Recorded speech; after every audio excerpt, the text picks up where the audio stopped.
Waalaikumsalam. Silakan masuk, Kak. Ya, Silakan duduk ya. Sebelumnya perkenalkan, nama saya Dinda Aulia. Saya ahli gizi di klinik ini. Sebelumnya saya berbicara dengan Kakak siapa nih? nama saya Dian Pujityati, biasanya dipanggil Dian. Sebelumnya Kak Dian, ada yang bisa saya bantu? Iya Kak, saya punya masalah dengan berat badan. Saya sangat doyan sekali makan dan susah untuk mengeremnya. Sebelumnya Kak Dian sudah tahu TB dan BB-nya? Iya Kak, saya sudah tahu karena di rumah saya juga memiliki stadiometer dan timbangan sehingga saya tahu BB dan TB saya. Untuk BB-nya 55 kilo dan TB saya 140 cm. Begini Kak, untuk mengetahui IMT, caranya yaitu dengan menghitung indeks massa tubuh atau sering disebut dengan IMT itu. Jadi cara menghitung IMT berat badan per tinggi badan pangkat 2. Jadi di sini saya coba hitung dulu ya Kak. Nah, ini jadi hasil dari IMT-nya itu 26,6 ya Kak. Oh, itu kalau 26,6 itu termasuk gimana ya Kak? Ideal atau gimana? Kalau itu dalam angka segitu itu belum ideal sih Kak, atau biasa kita sebut dengan overweight. Kenapa ya Kak, berat badan saya kok bisa susah sekali untuk ideal? Biasanya ada beberapa faktor sih Kak, biasanya ada genetik, keturunan. Biasanya juga ada faktor aktivitas, biasanya Kakak ngemil banyak tetapi tidak melakukan aktivitas apapun, seperti itu. Jadi begitu. Jika dilihat dari faktor-faktor tersebut, memang saya masih ini kurang untuk aktivitasnya, dan juga saya sukanya makan terus nggak suka olahraga. Biasanya saya juga suka mengkonsumsi makanan yang manis-manis dan juga yang berlemak Kak. Biasanya Kakak mengkonsumsi obat-obatan tertentu atau tidak? Kalau obat-obatan saya tidak mengkonsumsinya. Biasanya memang ada faktor jika mengkonsumsi obat-obatan itu juga bisa membuat overweight gitu Kak. Sehari bisa makan berapa kali Kak? Kalau saya sih sehari makannya 3 kali, tapi kalau saya lagi merasa lapar itu saya makan cemilan kayak roti, cookies gitu. Jadi yang manis-manis gitu deh Kak pokoknya. Oh gitu ya. Baik, jadi saya amati di sini berat badan Kakak memang overweight dan pola makan Kakak tidak terkontrol gitu ya. Terus tadi menurut pernyataannya Kakak juga tidak memiliki riwayat obesitas dari keluarga ataupun sedang mengkonsumsi obat-obatan tertentu. Iya Kak, benar. Di sini kan BB Kakak berlebih. Jadi kira-kira Kakak bisa tidak jika merubah kebiasaan pola makan menjadi pola makan yang lebih sehat agar mencapai tujuan berat badan yang lebih ideal. Saya coba tahan Kak agar berat badan saya bisa mencapai ideal. Saya usahakan. Begini Kak, untuk mengetahui asupan makan dan mengubah kebiasaan makan Kakak, yang pertama saya akan melakukan recall terkait asupan makan yang Kakak kemarin, merecall asupan makanan Kakak yang kemarin hari Kamis.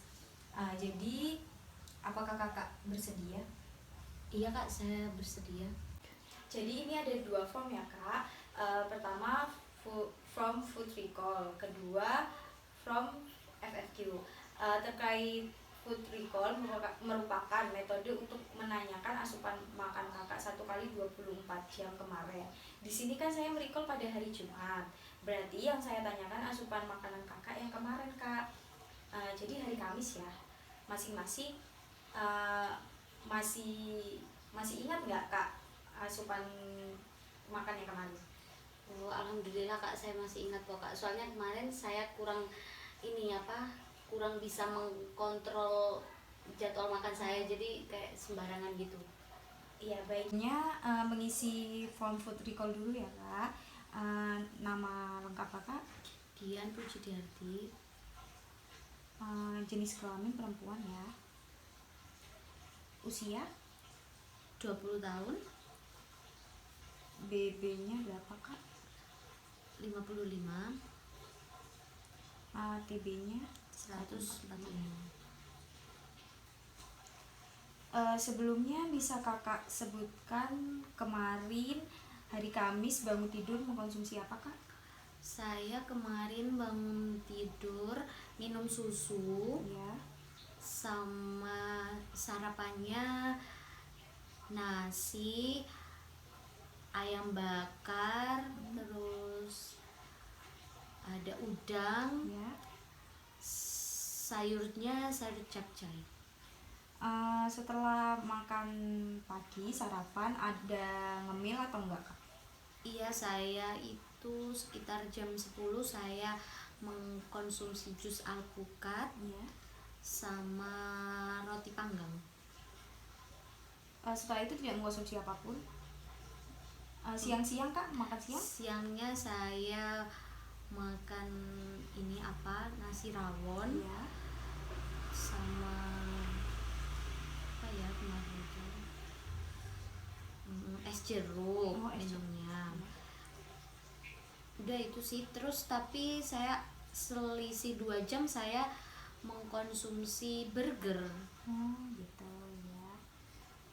Sore-sore ada konsumsi camilan lagi nggak Kak? Iya, saya sore makan jagung manis, Ya. terus sama minumnya minuman boba. Minuman. Untuk makan malamnya Kak? Saya makan malamnya sama mie ayam. Ada konsumsi minuman yang bersoda atau manis-manis lagi? Iya, saya minumnya soda. Jadi kita lanjut di food frequency questionnaire ya Kak. Iya. Nah, jadi ini ada makanan pokok, misalnya beras atau nasi. Kakak mengkonsumsinya itu lebih dari 1 kali sehari, atau 1 kali per hari, atau 4 sampai 6 kali per minggu, atau 1 sampai 3 kali per minggu, atau 1 sampai 3 kali per bulan, atau tidak pernah sama sekali. Misalnya Kakak mengkonsumsi beras itu 1 kali dalam sehari, nanti saya bantu untuk pengisiannya ya Kak.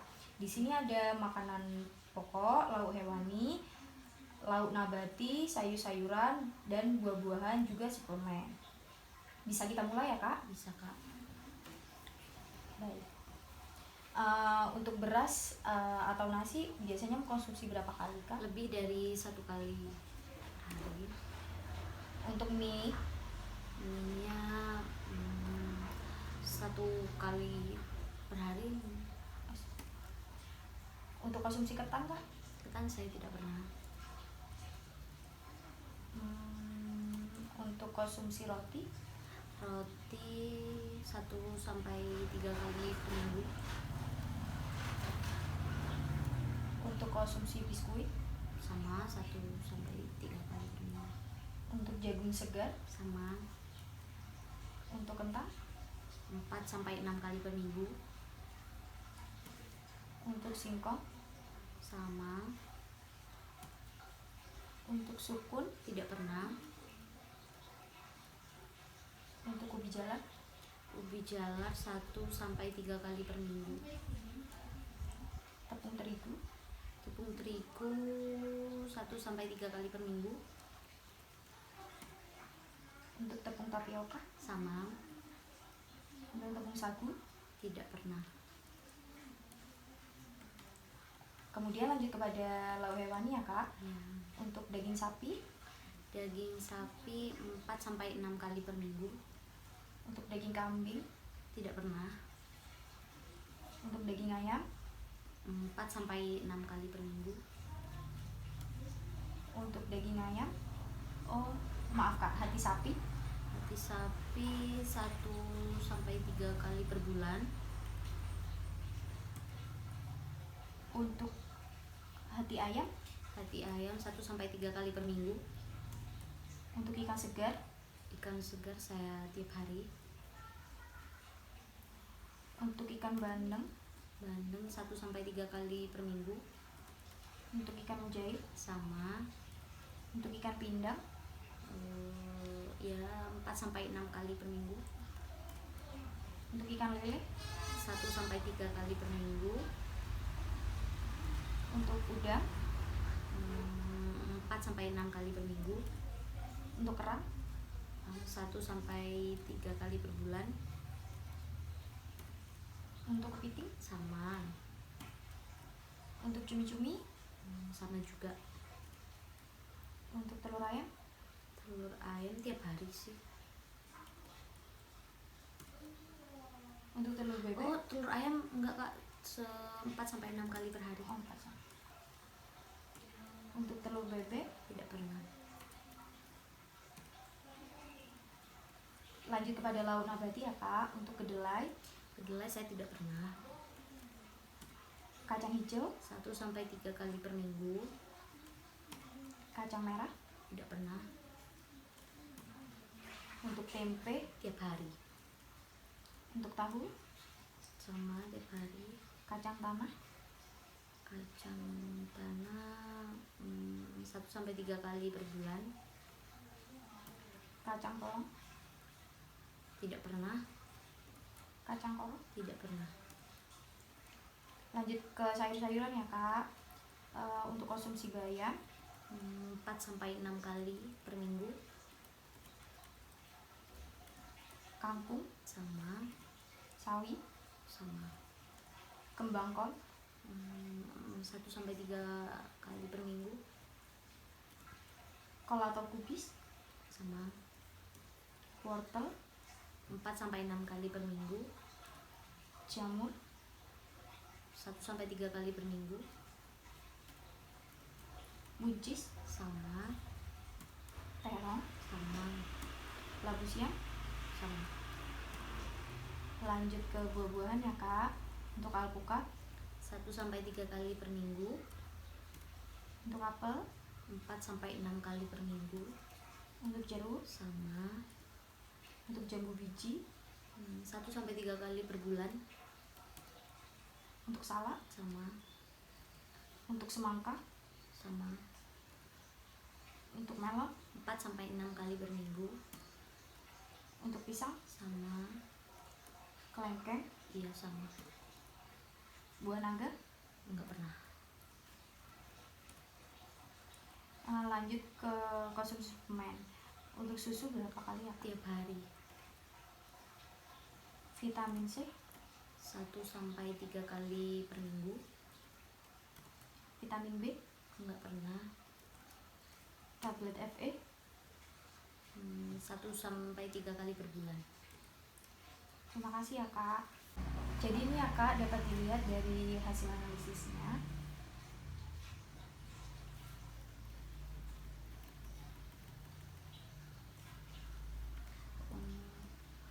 Oh iya kak, jadi untuk rekomendasi asupan makanan yang harus dikonsumsi itu seperti apa ya kak?